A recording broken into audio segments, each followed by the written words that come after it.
알퐁스 도데 단편선, 아를루의 여인, 알퐁스 도데 지음, 김택 옮김. 풍차 방앗간에서 내려와 마을로 가기 위해서는 길목에 세워진 농가 한 채를 지나야 한다. 그 집은 팽나무를 심은 넓은 앞마당 안쪽에 자리 잡고 있었는데 지붕은 붉은 기와였고 그 꼭대기에는 바람개비가 돌고 있었다. 다갈색의 넓은 건물 정면에는 몇 개의 창문이 아무렇게나 뚫려 있었으며 마당 한쪽에는 말린 풀을 끌어올리는 도르래가 놓여 있었다. 삐죽삐죽 뻗어나온 다갈색 건초더미가 곳곳에 눈에 띄는 전형적인 프로방스 지방의 농가였다. 그런데 이 평범한 집이 왜 이렇게 충격적으로 느껴지는 것일까? 꼭꼭 닫혀있는 문을 보면서 왜 이렇게 마음이 답답하고 아픈 것일까? 그 까닭을 나 자신도 알 수 없지만 그 집을 보면 왠지 모르게 기분이 오싹해지곤 했다. 집 주위는 너무나도 적막했다. 사람이 지나가도 개 짖는 소리는 물론이고 닭 울음소리조차도 들리지 않았다. 집안 역시도 사람 사는 기척이 전혀 느껴지지 않았으며 나귀의 방울소리도 나지 않아 썰렁하기만 했다. 창문에 쳐진 흰 커튼과 굴뚝에서 피어오르는 연기마저 없었더라면 틀림없이 사람이 살지 않는 빈집으로 여겨질 것만 같았다.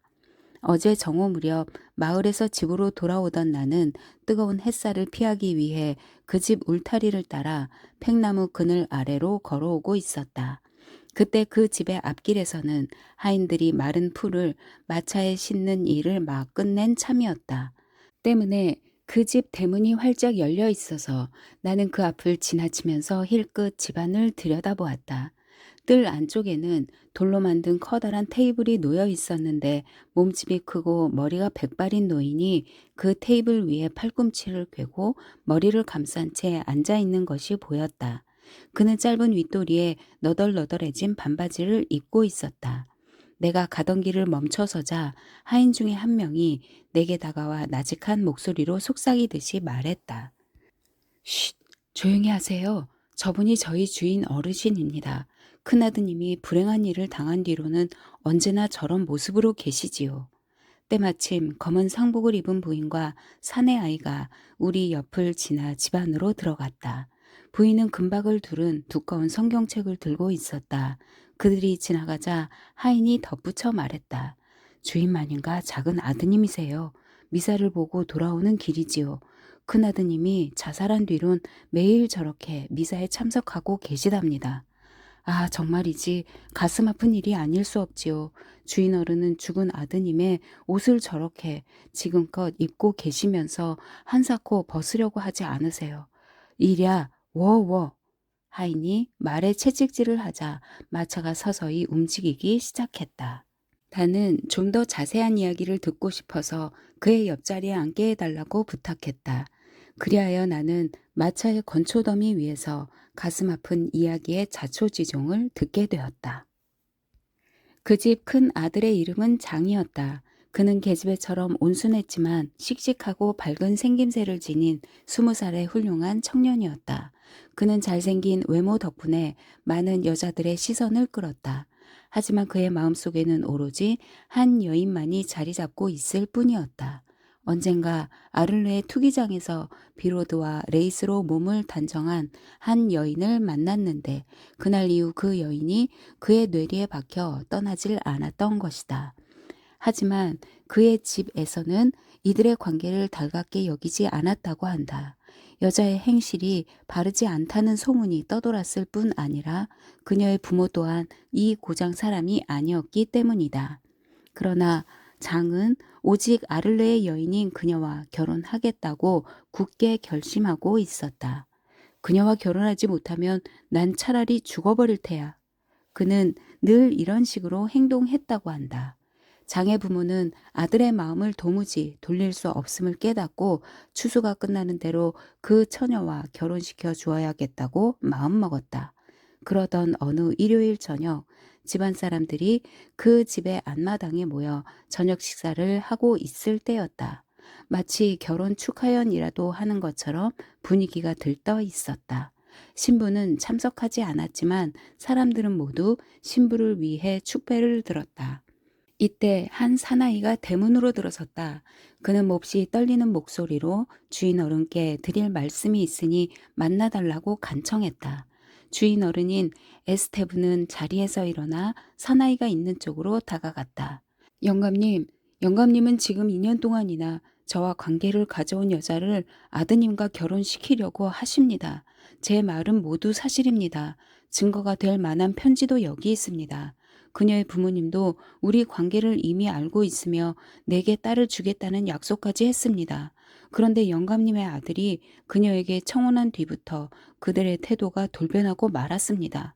하지만 이미 저와 결혼 약속을 한 이상 그 여자가 다른 사람의 아내가 될 수는 없다고 생각합니다. 무슨 말인지 잘 알았네.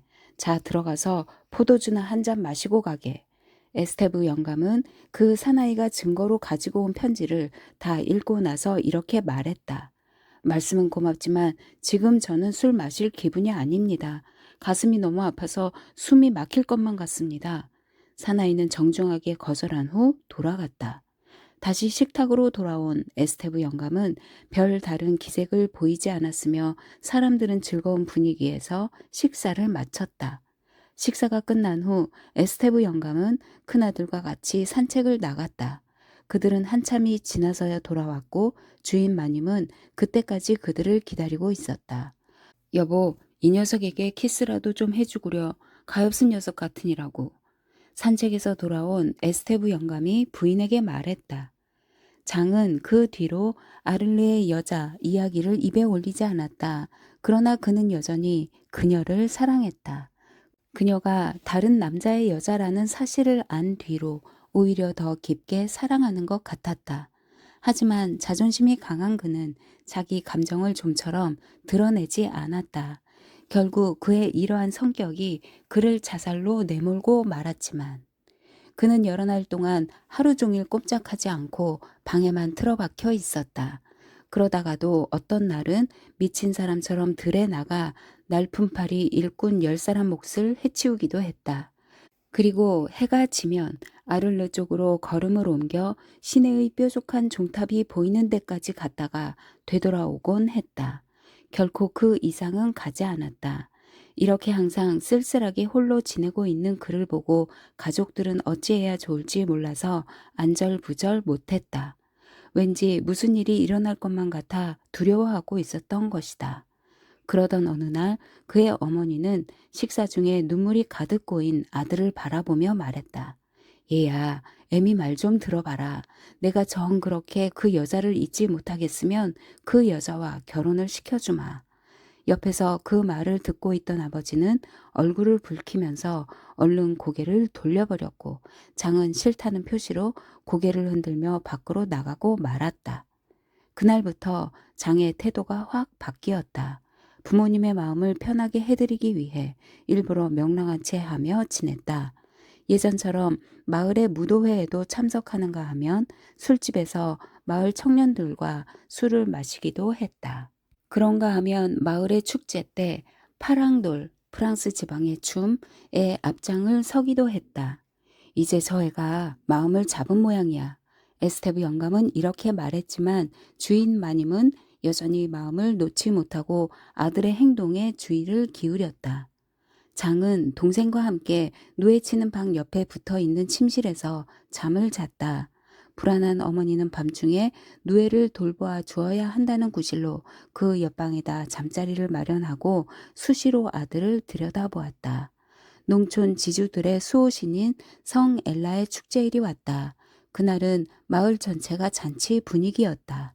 사람들은 포도주를 마음껏 마시면서 불꽃놀이를 즐겼다. 마당에는 모닥불을 지펴 사방을 밝혔고 팽나무 가지에는 오색 등불이 아롱다롱 매달려 있었다. 성 엘라 만세! 사람들은 힘이 빠져 기진맥진할 때까지 춤을 추었다. 장의 동생은 새 옷을 불에 태워 먹을 정도로 흥겹게 즐겼고 장도 슬픈 기색이 전혀 없어 보였다. 그가 어머니에게 같이 춤을 추자고 청하자 어머니는 기쁨에 겨워 눈물을 흘리기까지 했다. 이윽고 밤이 깊어 자정이 되자 사람들은 제각기 잠자리에 들었다. 모두들 지쳐 있었다. 그러나 장은 잠을 이루지 못하고 계속 몸을 뒤척였다. 나중에 장의 동생이 한 말을 들어보면 밤새도록 장이 흐느껴 울었다는 것이다. 마음의 상처가 얼마나 깊었으면 그렇게 괴로워했을까. 이튿날 새벽 어머니는 누군가가 방 앞을 지나가는 소리를 들었다. 그 순간 어머니는 정체 모를 불길한 예감에 사로잡혀 눈을 떴다. 장인이? 그러나 아무런 대답도 들려오지 않았다. 장은 이미 계단을 올라가고 있었다. 어머니는 자리에서 급하게 일어나며 다시 물었다. 장, 어딜 가니? 장은 그때 다락방으로 올라가고 있었다. 어머니도 바로 뒤따라서 올라갔지만 장이 문을 닫고 안쪽에서 재빠르게 문을 잠가버렸다. 얘, 무슨 짓이니? 문 좀 열어라. 제발 부탁이다. 어머니는 주름진 손을 몹시 떨면서 문고리를 더듬었다. 그러나 어머니가 문을 열기도 전에 창문 열리는 소리가 나더니 이어서 앞마당에 깔린 자갈 위로 무언가가 퍽 하고 떨어졌다. 그뿐이었다. 그 가엾은 젊은이는 오직 한 가지 생각에만 빠져 있었던 것이다. 아무리 애를 써도 그녀를 단념할 수가 없다. 죽어야지. 이럴 바엔 차라리 죽는 것이 나을 거야. 아, 인간의 마음이란 얼마나 나약한가. 아무리 잊으려 해도 사랑하는 마음을 어쩔 수 없으니. 다음날 아침이 되자 마을 사람들은 새벽녘에 에스테브 영감님 댁에서 누가 그렇게 흐느껴 울었는지를 궁금해했다. 아침 이슬과 피에 젖은 돌 테이블 앞에서 죽은 아들을 가슴에 안고 통곡하며 울부짖던 사람은 그의 어머니였다.